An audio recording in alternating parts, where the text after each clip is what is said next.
Chapter 16. Rule Britannia. Mother sniffed, and sniffed again. Her nose wrinkled with disgust. "Are you sure you had a bath, Mr. Stink?" she inquired, as Dad drove all the family and Mr. Stink to the television studio. "Yes, I did, madam." "Well, there is a funny smell of pond in this car, and dog," pronounced Mother from the front seat. "I think I'm going to puke," pronounced Annabel from the back seat.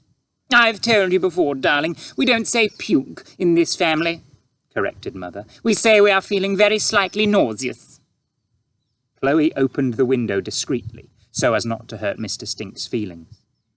"Do you mind if we keep the window closed?" asked Mr. Stink. "I am a little chilly."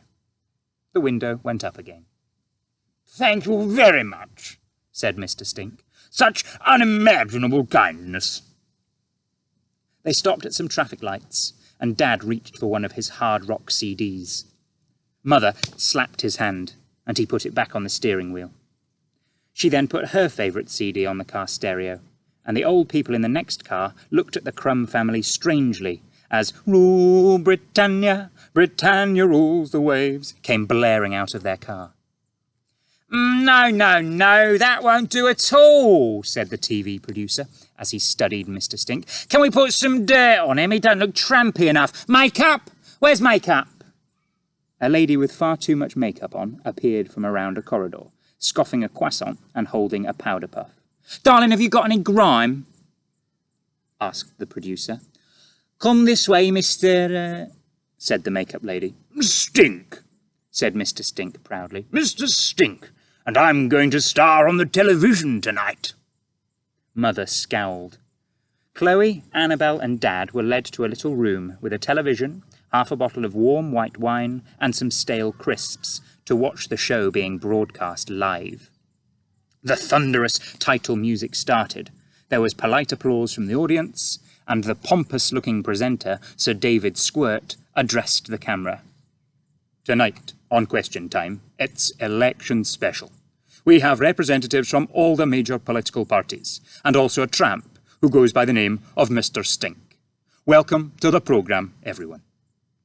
Everyone around the table nodded, apart from Mr. Stink, who proclaimed loudly, "May I say what a delight it is for me to be on your show tonight?"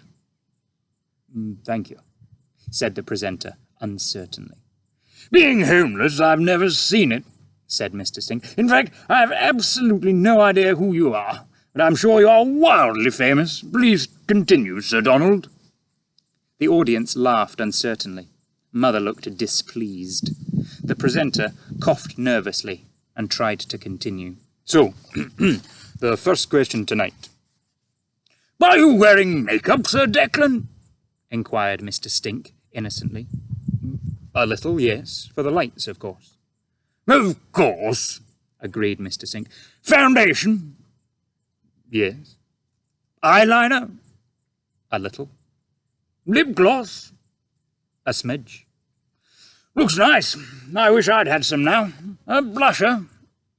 The audience chuckled throughout this exchange. Sir David moved on rapidly. "I should explain that Mr. Stink is here tonight, as he has been invited to live with Mrs. Crumb."